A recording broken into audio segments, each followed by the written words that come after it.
आपने देखा, जयप्रकाश नारायण के संपूर्ण क्रांति की पुकार पाटलिपुत्र की धरती से समूचे हिंदुस्तान में गूंज चुकी थी। केंद्र से तो कांग्रेस बेदखल हुई ही, बिहार में भी जनता पार्टी का शासन था।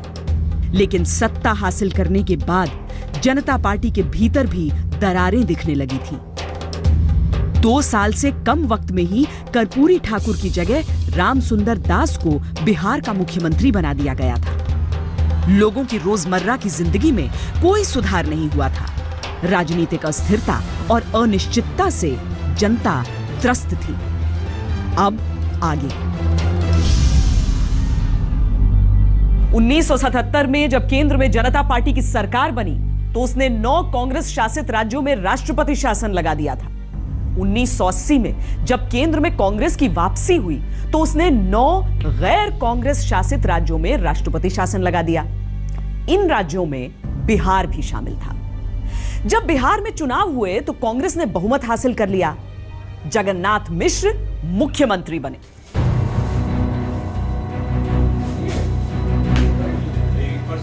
कांग्रेस ने वापसी तो कर ली, लेकिन नेताओं के बीच वर्चस्व की खुली लड़ाई थी। जगन्नाथ मिश्र पर यह आरोप लगते कि वो सरकार को अपनी जागीर की तरह चला रहे हैं। और जब मार्च 1983 में उन्होंने बगैर आला कमान की मंजूरी के अचानक अपने मंत्रिमंडल से 11 मंत्रियों को हटा दिया तो खूब हाय तौबा मची। लेकिन जगन्नाथ मिश्रा खुद चूंकि कहना चाहिए कि मनी पावर और दूसरे अपने उनके पास पावर था और वो कई मामलों में अपनी ललित बाबू की जैसे कहना चाहिए कि विरासत में उनको मिला था, तो इसलिए वो अपने ढंग से राजनीति करना चाहते थे। और यहाँ भागवत आजाद और दूसरे कई ऐसे नेता थे जिनसे उनके अपने अलग मतभेद थे। इसलिए उन्होंने अपने बल पर अपना वर्चस्व स्थापित करने के लिए कि अपने ढंग से वो काम कर सके, इसलिए उन्होंने लोगों के इस्तीफे लिए। 5 महीने बाद जगन्नाथ मिश्र को हटाकर उनकी जगह चंद्रशेखर सिंह को सीएम बना दिया गया। लेकिन राज्य कांग्रेस में मनमुटाव कम नहीं हुआ।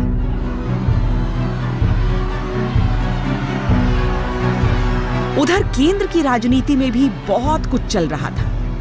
1984 में इंदिरा गांधी की हत्या से सियासी अंधकार था। हत्या के फौरन बाद हुए आम चुनावों में सहानुभूति की लहर पर सवार होकर कांग्रेस फिर सत्ता पर काबिज हुई और राजीव गांधी प्रधानमंत्री बने। बिहार में भी कांग्रेस ने कुछ और मजबूती से वापसी की। आंतरिक कलह और भ्रष्टाचार के आरोपों के बीच बिहार में नेतृत्व बदलता रहा। 3 साल के लिए सीएम रहे बिंदेश्वरी दुबे, लगभग 1 साल भगवत झा आजाद, 9 महीने सत्येंद्र नारायण सिंह और आखिर के 3 महीने जगन्नाथ मिश्र।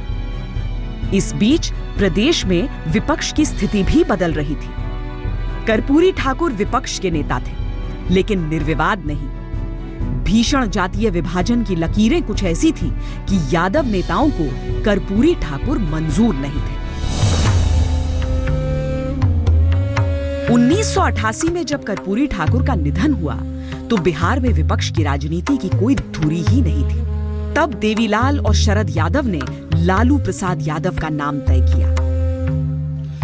लालू प्रसाद यादव अब विपक्ष के नेता थे। उसी वक्त पर सत्येंद्र नारायण सिंह के कार्यकाल के दौरान अक्टूबर 1989 में भागलपुर में भयंकर दंगे भड़के। 2 महीने तक हिंसा आगजनी चलती रही। हजारों लोगों ने अपनी जान गंवा दी, घर बार गंवा दिए। सत्येंद्र नारायण सिंह को हटाकर कांग्रेस ने जगन्नाथ मिश्र को सीएम बनाया। हालांकि सत्येंद्र नारायण सिंह ने जब बाद में अपनी जीवनी लिखी तो उन्होंने कांग्रेस में अपने कई साथियों को ही इन दंगों का दोषी बताया। एक तरफ इन दंगों के राजनीतिक मायने थे, दूसरी तरफ सामाजिक समीकरण। प्रदेश के मुसलमान कांग्रेस से छिटक गए और कांग्रेस विरोधी लालू में उम्मीद तलाशने लगे। भागलपुर में दंगे होते रहे और वो चलता रहा, उस पर नियंत्रण नहीं था। अंततः मुख्यमंत्री को एक ऑफिसर को, शायद AK सिंह उन दिनों एक अधिकारी थे जो बाद में झारखंड में मुख्य सचिव बने, उनको स्पेशल ऑफिसर बना करके वहां भेजना पड़ा चीजों को कंट्रोल करने के लिए।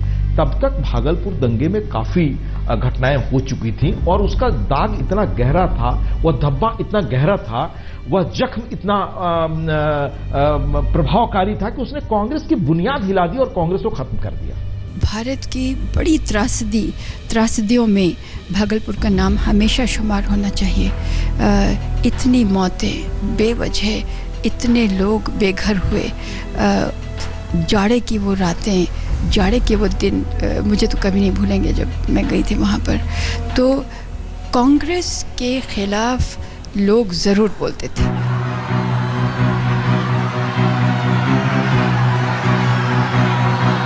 केंद्र में एक बार फिर कांग्रेस सत्ता से बेदखल हो गई। जनता पार्टी के नेतृत्व में नेशनल फ्रंट की सरकार बनी और वीपी सिंह प्रधानमंत्री।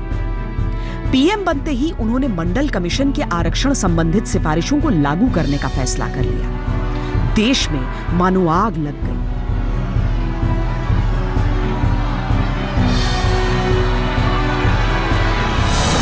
कि वहां वर्षों से लोगों के दिमाग में रहा है कि भाई ऊंची जाति का वर्चस्व रहा और पिछड़ों को राजनीति में बहुमत उतना नहीं मिल पाया। और मैं तो ये मानता हूं कि इंदिरा गांधी के कार्यकाल में और राजीव गांधी के समय में भी कई ऐसी रिपोर्ट्स कांग्रेस के बड़े शीर्ष नेताओं ने दी जो अपर कास्ट के थे, ऐसा भी नहीं कि जो पिछड़ी उसके हों। उन्होंने रिपोर्ट दी थी कि आप नेतृत्व में उन लोगों को रखा जाना चाहिए जो बैकवर्ड उसमें है, चूँकि जहाँ उनका बाहुल्य है या जो उनको पिछड़ा उनका वर्ग रहा है।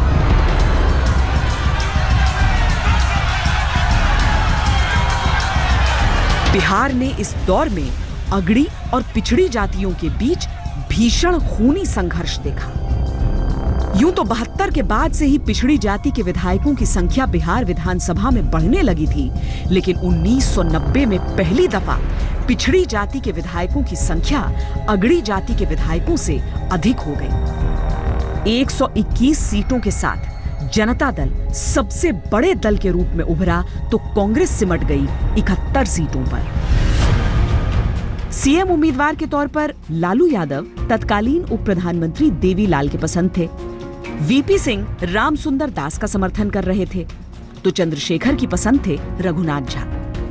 उस वक्त लालू प्रसाद यादव की छवि कद्दावर नेता की नहीं थी, बल्कि उन्हें हंसी मजाक के लिए जाना जाता था। ये सब अनऑथराइज मीटिंग है, ऑथराइज मीटिंग बात अरे बाप, रोज हमारा ले जाता है हम आगे से हम लोग रॉयल्टी लेंगे आप लोग। पर विधायक दल के नेता का चुनाव हुआ तो नीतीश कुमार, जगदानंद सिंह सरीखे युवा विधायकों की टोली उनके समर्थन में रही। लालू को 58 वोट मिले, रामसुंदर दास को 54 और रघुनाथ झा को 14। विश्वनाथ प्रताप सिंह जो सबसे पॉपुलर नेता थे उस दौर में उस पार्टी के, उनका समर्थन रामसुंदर दास जी को प्राप्त था। और रामसुंदर दास जी को बहुत सारे पिछड़े वर्ग के, दलित वर्ग के और अपर कास्ट के भी बहुत सारे विधायक जो पार्टी के थे वो उनके साथ थे। लालू प्रसाद जी के साथ नीतीश कुमार जी थे, जगदानंद जी थे और बहुत सारे इस तरह के अन्य नेता थे। लेकिन लालू प्रसाद को देवीलाल का चूँकि समर्थन था दिल्ली से, और कहीं ना कहीं कोई तालमेल जरूर इन लोगों के बीच बैठा खासकर देवीलाल और चंद्रशेखर का, कि चंद्रशेखर समर्थक रघुनाथ झा भी चुनाव मैदान में उतर पड़े। लालू प्रसाद सेलेक्ट होकर नहीं आए थे, बाकायदे इलेक्ट होकर आए थे, वो विधायक दल के नेता चुने गए थे। अब तक बिहार में 24 मुख्यमंत्री हो चुके थे, लेकिन श्री कृष्ण बाबू के अलावा कोई भी 5 साल पूरे नहीं कर पाया था। लालू प्रसाद यादव को तो गंभीरता से लिया भी नहीं जाता था। सबने कहा लालू ज्यादा दिन नहीं टिकेंगे। तब इंडिया टुडे ने उनका एक इंटरव्यू किया था। उनसे पूछा कि जनता दल विधायक उनकी आलोचना क्यों करते हैं। लालू यादव ने जवाब दिया, उनको चाणक्य बनने दीजिए, पाटलिपुत्र में चंद्रगुप्त मैं ही हूं। लालू की ये बात सच निकली। राजनीति के दिग्गजों के तमाम विश्लेषण धरे के धरे रह गए। वो न केवल बिहार के मुख्यमंत्री रहे, बल्कि प्रदेश और आने वाले दिनों में देश की राजनीति उनके इर्द गिर्द घूमने लगी। संवाद कायम करने की, बोलचाल की भाषा में लोगों से अपनी बात कह देने की, लोगों को अपने से जोड़ लेने की वो कला उनमें अद्भुत थी। और मुख्यमंत्री बनते ही उन्होंने बहुत कम समय में अपनी बहुत महत्वपूर्ण जगह देश की राजनीति में बना ली, सिर्फ बिहार में ही नहीं। मुख्यमंत्री बनते ही लालू प्रसाद यादव ने फैसला किया जनता के बीच शपथ ग्रहण का। 10 मार्च 1990 को राजभवन नहीं बल्कि पटना का गांधी मैदान सज धज कर तैयार था। जयप्रकाश गोलंबर पर राज्यपाल यूनुस सलीम ने लालू यादव को बिहार के 25वें मुख्यमंत्री के तौर पर शपथ दिलाई। हाँ वेरी जेएसपी फोर्स गया कि नहीं आपके यहाँ? एक्ट करिए। अगर कोई आदमी डेमोलाइज जाएगा पुलिस ऑफिसर, हम एक्शन करेंगे, हमको खबरें मालूम है। लालू जनता के मुख्यमंत्री बनना चाहते थे। बगैर व्यवस्था बदले वो एक नई व्यवस्था शुरू करना चाहते थे जिसमें राजा और प्रजा का फर्क मिटे।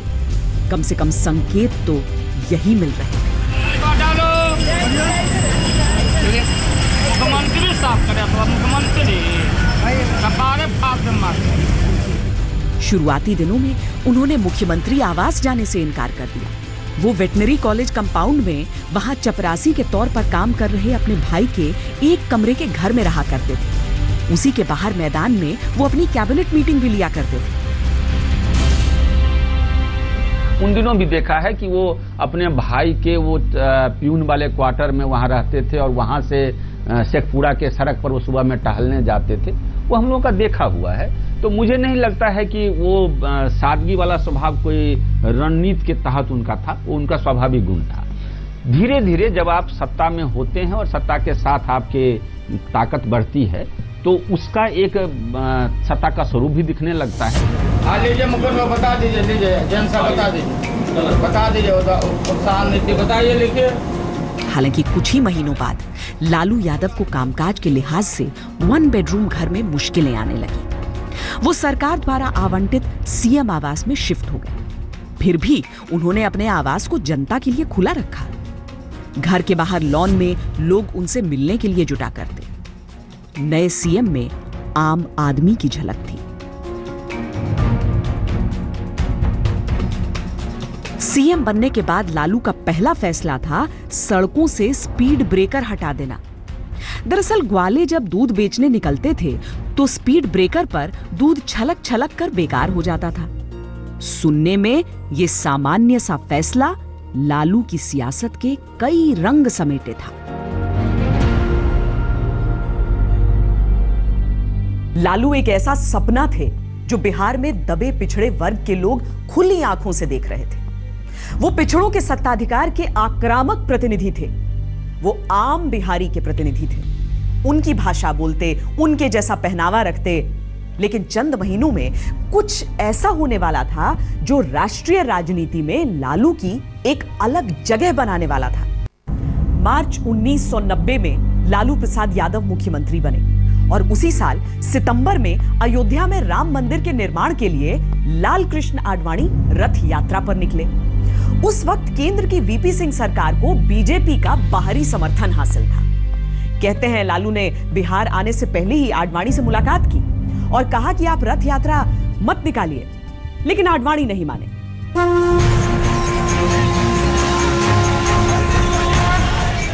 आडवाणी ने धनबाद से लेकर समूचे केंद्रीय बिहार का दौरा किया। जब रथ यात्रा पटना पहुंची तो जन सैलाब उमड़ आया। आडवाणी की रथ यात्रा पर सांप्रदायिक सौहार्द बिगाड़ने के आरोप लग रहे थे, लेकिन आडवाणी बढ़ती लोकप्रियता के मद्देनजर इसे राजनीतिक विरोधियों का डर बता रहे हैं।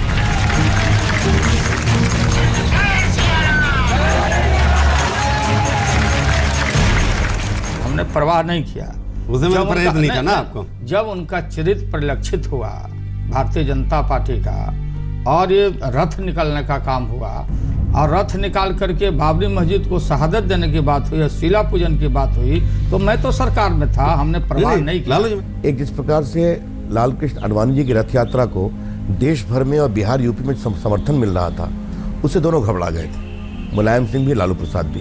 उनको लगा कि अल्पसंख्यक समाज के वोटों का मसीहा कौन बनता है, तो आडवाणी जी की रथ यात्रा रोकना उनके सियासत का एक अंग बन गया।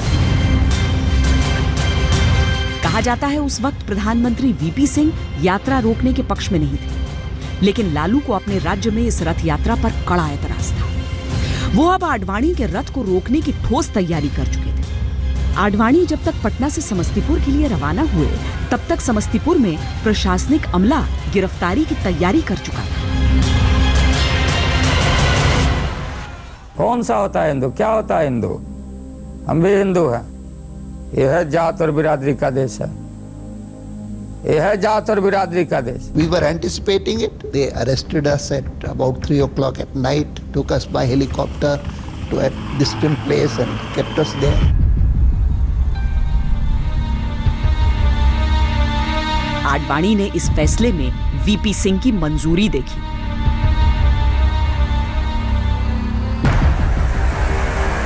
केंद्र में सरकार गिर गई।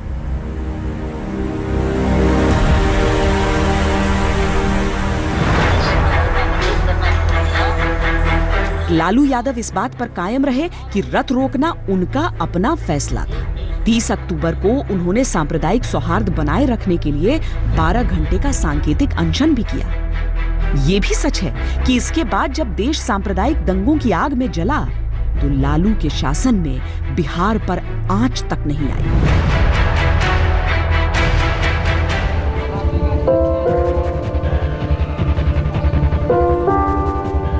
लालू अब तक प्रदेश में पिछड़ों के मसीहा थे। खासकर यादव समुदाय पूरी तरह उन पर मोहित था। अब इस समीकरण में मुसलमान भी जुड़ गए। लालू का ये MY यानी मुस्लिम यादव समीकरण एक ऐसा प्रयोग बना कि सोशल इंजीनियरिंग राजनीतिक हलकों में सबसे फैशनेबल शब्द बन गया। धर्मनिरपेक्ष सोच के साथ लालू जी का तेवर आया आगे, जिसका उत्कर्ष था आडवाणी जी का रथ रोकना और उन्हें गिरफ्तार करना। ये मुसलमानों के बीच में लालू में एक भरोसा दिया, और सबसे असली बात यह कि उस भरोसा को लगातार वो बनाए रखे।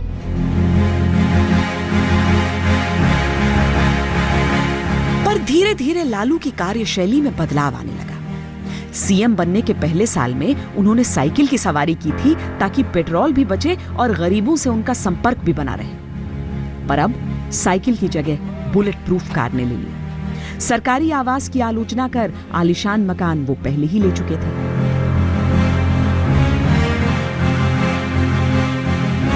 हालांकि अंदाज अभी भी वही गंवई था। वो उसी तरह लोगों के बीच पहुंचा करते।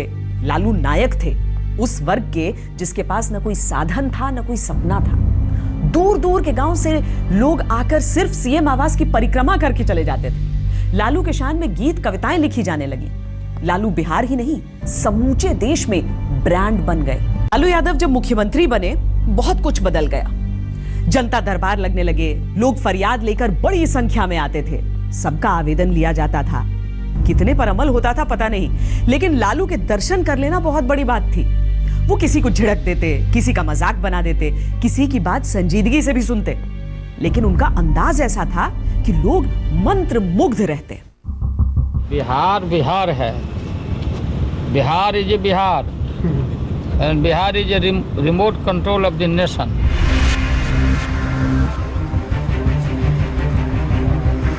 लालू दफ्तर में बैठकर सरकारी फाइलों के बीच काम करने वाले मुख्यमंत्री नहीं थे। उनकी कार्यशैली बेहद दिलचस्प थी और खास कैमरों के लिए थी। सड़कों से अतिक्रमण हटाना हो, किसी काम का निरीक्षण करना हो, तो रात रात सड़कों पर रहते थे। बाल्टी के पानी से लेकर उसको धो, जितना गायब है, जितना रोड पर है, सबको पकड़ो। जहाँ जहाँ गंदा फेंका है रोड पर, दुकानदार सब उससे उठवाएगा। लालू ने एक वक्त गरीब बच्चों के बाल कटवाने और नहलाने का कार्यक्रम शुरू किया। आगे आगे लालू की VIP गाड़ी, पीछे पानी का टैंकर और बाकी सरकारी अमली जामा। वो सड़क किनारे कहीं भी उतर जाते, बच्चों को जुटाते, साफ सफाई का महत्व समझाते। कुछ महीने कुछ दिन इस तरह का एक सिलसिला चला, जब वो पूरा एडमिनिस्ट्रेशन लेकर गाँव में जाते थे, गरीब बस्तियों में खासकर, और वहाँ पर जैसे आज स्वच्छता अभियान की बात हो रही है, तो उसी तरह का एक स्वच्छता अभियान, लोगों की सफाई और उसको खासकर वो बच्चों को नहलाना धुलाना, इस तरह का वो करते थे और करवाते थे। लालू के चरवाहा विद्यालयों की चर्चा खूब हुई। इसके पीछे की सोच बेजोड़ थी। पिछड़ी जाति के गरीब बच्चे जो मजदूरी या माँ बाप का हाथ बटाने की वजह से स्कूल नहीं जा पाते थे, उन्हें स्कूल जाने के लिए प्रतिदिन 1 रुपया दिया जाता। चरवाहा विद्यालय में बच्चों को स्कूल के नजदीक ही जानवर चराने का प्रबंध किया गया। ये बहुत बढ़िया प्रयोग था। ये लोगों को शिक्षा से जोड़ने का प्रयोग था। बात वही है कि लालू उन्होंने कुछ अच्छे कदम उठाए, लेकिन मुझे ऐसा लगता है कि बाद में उन्होंने अपने लिए एक ऐसी छवि गढ़ ली जिससे कि वो न्यूज़ में आ सकें, और न्यूज़ में आने का जो उनका तरीका था उन दिनों वो बहुत अच्छा नहीं था। लालू प्रसाद यादव के मुख्यमंत्री बनते ही राज करने का तरीका ही मानो बदल गया। वो अपने काफिले को लेकर अचानक किसी भी दफ्तर पहुंच जाते। अगर सुस्त सोते कर्मचारी पकड़े जाते तो वहीं का वहीं सस्पेंड कर दिए जाते। वो अधिकारियों को बहुत ही, इसको कहना चाहिए कि सामान्य जो शिष्टाचार होता है उस तरह से नहीं व्यवहार करते थे। मैंने जब उन्होंने शपथ लिया और पहली बार ही जब वो मुख्यमंत्री बने, उसके बाद ही वो कहीं अपना रेडियो के किसी कार्यक्रम की रिकॉर्डिंग के लिए गए और कोई बात खुद नाराजगी हुई तो उन्होंने मुख्य सचिव से कहा कि मैं यहीं पंखे से लटका दूंगा। तो उनका ये जो तरीका था निरीक्षण के समय में भी डांट फटकार, ताकि लोगों को ये लगे कि देखिए वो बहुत ही एक बड़े बहादुर राजा हैं। 11 मई 1990 को तो उन्होंने एक ही दिन में 200 कर्मचारियों को निलंबित कर दिया। कर्मचारियों और अधिकारियों को हर वक्त ये टेंशन रहती कि कहीं लालू जी आज औचक निरीक्षण न कर लें। इस डर से अधिकारी थोड़ा चुस्त होने लगे थे। लोगों को लगा बिहार में एक नया वर्क कल्चर यानी नई कार्य संस्कृति आने वाली है। एक नए ढंग का मुख्यमंत्री जो अचानक डाक बंगला चौराहे पर खड़ा हो जाता है, जो अचानक चलते हुए सड़क पर लोगों से कोई एड्रेस करने लगता है, जो अचानक किसी गरीब बस्ती में जा करके और उनके गरीब बच्चों को उनके सर का मुंडन कराने लगता है, सफाई करवाने लगता है, नहवाने लगता है और फिर कहता है सारे अपने अफसरों को, पूरी पलटन को जो एडमिनिस्ट्रेशन की है कि इस गांव का रख रखाव करो, ऐसे करो वैसे करो। तो ये सब चीज़ें उन्होंने काफ़ी की। लालू यादव जी के बारे में तो और भी है कि ये तो ढोल वगैरह भी ले लेते थे, वहाँ पे थोड़ा नाच गाना भी कर लेते थे। मुझे लगता है ये लोगों में उत्साह भरने का तो शायद एक महंगा तरीका रहा होगा, बेशक बहुत एफिशिएंट ना रहा हो, लेकिन ये विकास के लिए लोगों में फुर्ती भरना या उससे भी ज़्यादा चुस्ती भरना ये तरीका रहा, मुझे तो नहीं लगता है।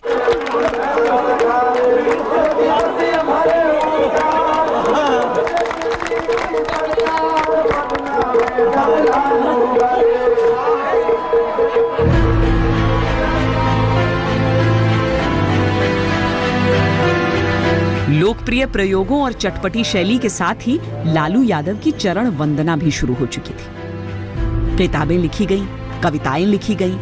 लालू को यह तारीफ रास भी खूब आती थी। 1993 में तो 8वीं के छात्रों के पाठ्यक्रम में लालू यादव की जीवनी को शामिल कर दिया गया। ऐसा पहली बार हुआ कि किसी जीवित मुख्यमंत्री की जीवनी पाठ्य पुस्तक में शामिल हो गई। आज आ जाओ।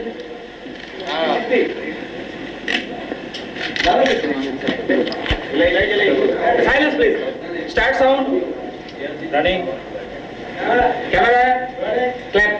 उधर का लाल मूरत प्रेस अपना। Action.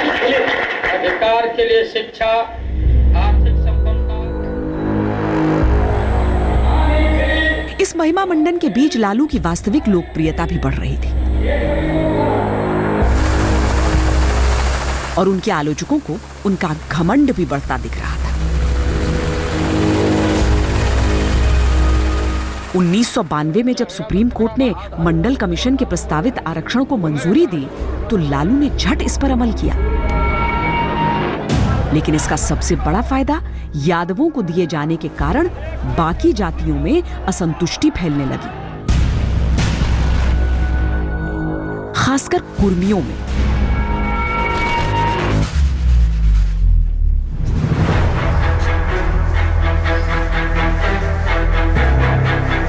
नीतीश कुमार बिहार के सबसे बड़े कुर्मी नेता थे। लगभग 1 साल तक उन्होंने लालू को खुलकर चुनौती नहीं दी, लेकिन सरकार में रहते हुए सरकार की आलोचना शुरू कर दी। फरवरी 1994 में गांधी मैदान में कुर्मी चेतना रैली का आयोजन हुआ। यूं तो यह रैली सुबह से शुरू हो गई, लेकिन नीतीश कुमार जाने या न जाने के संशय में घंटों फंसे रहे। आखिरकार दोपहर 3 बजे वो गांधी मैदान पहुंच ही गए। ये सपना मत देखो कि लालू प्रसाद जी से हम ध्यान हटा के दूसरी तरफ ध्यान ले जाए। हमारा ध्यान एक है, जैसे अर्जुन की निगाह मछली की आंख पर थी, उसी तरह से हमारी निगाह जितना मन करे बोलता रहे, हमको कोई परवाह। ये उनकी बगावत का औपचारिक ऐलान था। हालांकि इस मुद्दे पर नीतीश को पार्टी के भीतर खास समर्थन नहीं मिला।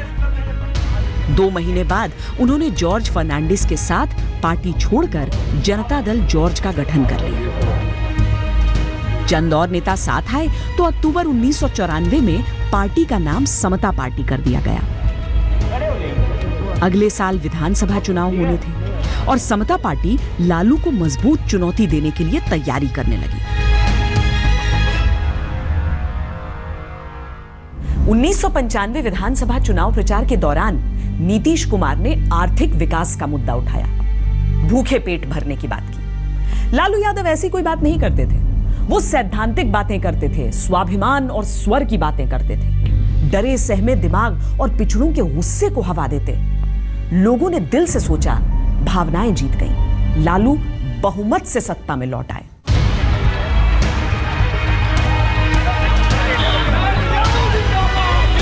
लालू दोबारा सत्ता में आए तो लोगों को उनके विकास के वादे से उम्मीद बंधी। जब अमेरिकी विदेश मंत्री रॉबिन राफेल आई तो लगा कुछ न कुछ तो जरूर होगा।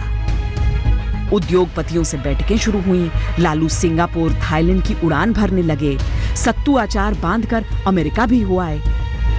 पटना में निवेश के लिए प्रवासी बिहारियों को पटना लेकर आए, लेकिन हर वादा कागजी रहा।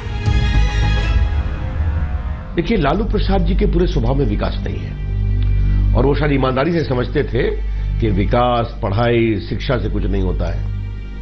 खौफ रखो, जात का कॉम्बिनेशन रखो, भ्रष्ट लोगों को प्रमोट करो, खजाने भरो। आप देखिए उस समय का जो पूरा समय आता है, याद करिए उनके परिवार से जुड़े हुए लोग, वो खौफ, वो डर, विकास प्रमुखता में नहीं है। लालू जी इसको मानते थे कि विकास से वोट नहीं मिलता है। अब बाद में उनको उसके लिए कीमत भी अदा करनी पड़ी। आर्थिक मोर्चे पर, जो अन्य प्रशासनिक मोर्चे पर, जो अन्य जो बड़े काम हो सकते थे, उन क्षेत्रों में उन्होंने जो उनको काम आगे करना था वो नहीं वो कर सके।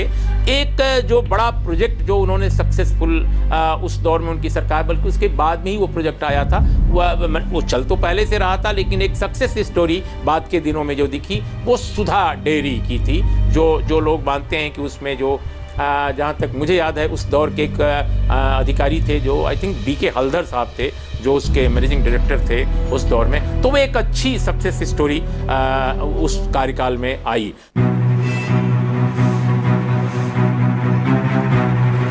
उदारीकरण के दौर में बिहार निवेश के मामले में सबसे पिछड़ा प्रदेश रहा। विकास के मामले में भी मानो रिवर्स गियर लग गया। प्रदेश के निचले तबके का सामाजिक सशक्तिकरण लालू की सबसे बड़ी उपलब्धि रही, लेकिन इस सशक्तिकरण में संतुलन नहीं था। साथ ही सत्ता के हर बीतते साल के साथ सत्ता का मद भी बढ़ता जा रहा था। लालू के 2 साले सुभाष और साधु यादव मानो एक समानांतर सरकार चला रहे थे। हमारे घर पर सर्च भी किया तो 0 दिया। सर्च किया ना भाई। कभी भी लोकतंत्र में एक तरफ लालू यादव बात करते थे लोकतांत्रिक व्यवस्था की, पिछड़ों को आगे बढ़ाने की, लेकिन कुछ ऐसे लोग उनके इर्द गिर्द जमा हो गए जिसमें उनके साले भी थे, जिससे लोगों को ये कहने का मौका मिल गया कि वो लोकतांत्रिक व्यक्ति नहीं है। इससे उनकी छवि को धक्का लगा। और ये एक सबक भी है कि अपने परिवार के कुछ लोगों को ही हाथ में सत्ता नहीं सौंपनी चाहिए, लेकिन हमें भूलना नहीं चाहिए कि राजनीति में, भारत की राजनीति में परिवारवाद एक बहुत बड़ी हकीकत है।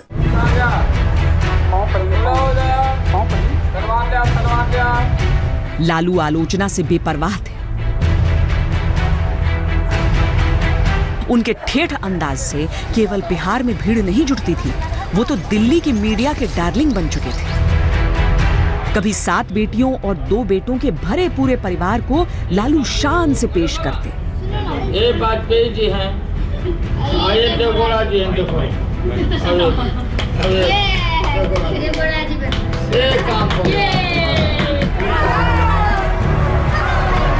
कभी कुर्ता फाड़ होली से हुड़दंग मचाते फिरते।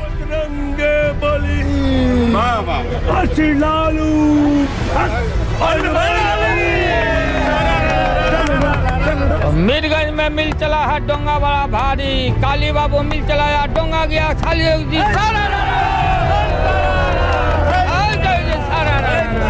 लेकिन सारे तमाशे और दिखावे के बीच लालू प्रसाद यादव की अहमियत भी बढ़ रही थी।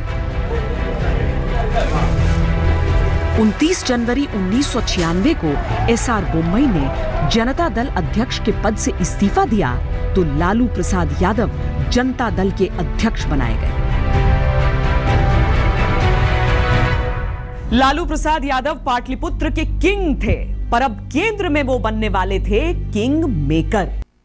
लालू यादव से पहले बिहार में कोई गैर कांग्रेसी मुख्यमंत्री 5 साल का कार्यकाल पूरा नहीं कर पाया था। दूसरे कार्यकाल में तो लालू यादव को पहले से भी अधिक सीटें मिली, वो पूर्ण बहुमत की सरकार चला रहे थे। बिहार में लालू का ग्राफ आसमान की ओर बढ़ रहा था, लेकिन केंद्र में उनकी पार्टी का जलवा खत्म हो चुका था।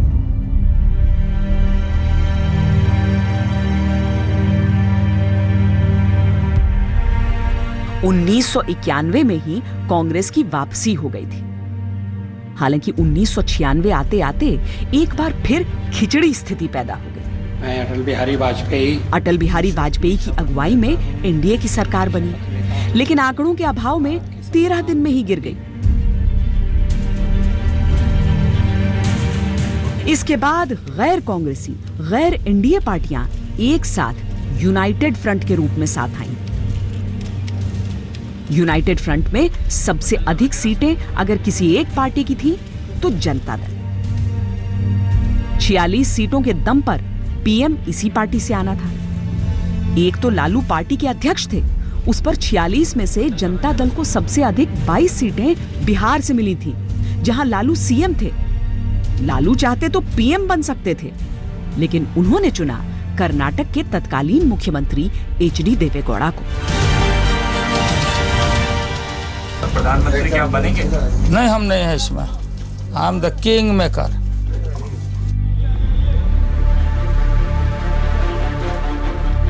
लालू ने केवल देवेगौड़ा के पीएम बनने में अहम भूमिका नहीं निभाई, उन्होंने तो मंत्रिमंडल के गठन में अपनी पैठ दिखाई। अपने खासम खास लोगों को मलाईदार मंत्रिमंडल दिलवाए। लालू किंग मेकर से आगे बढ़कर किंग के कामकाज को भी निर्धारित कर रहे थे। राजनीति में उनका रसूख और रुतबा निरंतर बढ़ रहा था।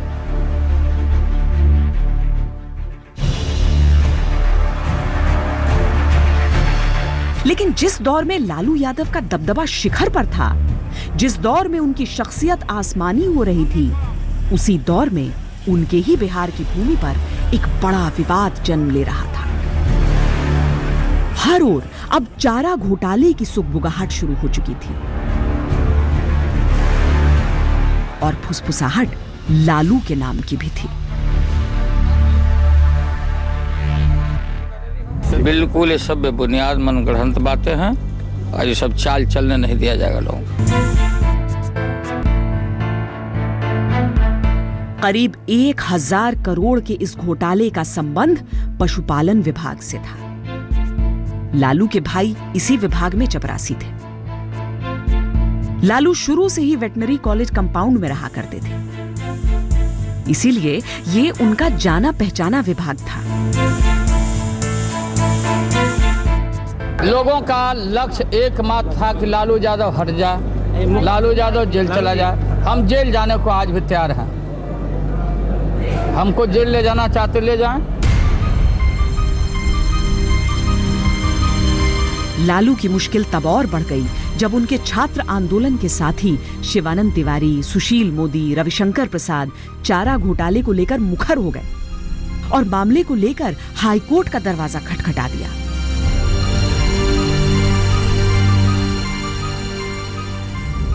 कि लालू प्रसाद जी को जन समर्थन मिला था, वो गरीबों की आवाज बन करके आए थे, वो गरीबों की आवाज, परिवार की आवाज बन गई, वो छोड़ी अलग बात है। लेकिन चारा घोटाला उस समय का देश का बड़ा घोटाला था। हम रांची गए थे बहस करने के लिए, एक एक ईंट को आप खरोचते तो मालूम था कि बिहार सरकार इन घोटालेबाजों को बचा रही है। स्वाभाविक है, उसके कारण आप समझ सकते हैं। इसलिए जेपी मूवमेंट के एक सेनानी के रूप में, एक बिहारी के रूप में और एक जानकार नागरिक के रूप में लूट की यह हद हो सकती है, यह हम लोगों ने चिंता का विषय था। लालू यादव अब तक बिहार के जननायक के तौर पर उभर रहे थे, पर चारा घोटाले की आंधी सी उठी और अचानक उनकी वो छवि मानो बवंडर में तिनके तिनके होकर बिखरने लगी। कैसे बदली लालू की तकदीर, कितनी बदली पाटलिपुत्र की तस्वीर, कौन उभरा बिहार के नए नायक के रूप में, दिखाएंगे अपने अगले एपिसोड में। तब तक देश और दुनिया की बाकी खबरों के लिए आप देखते रहिए आज तक।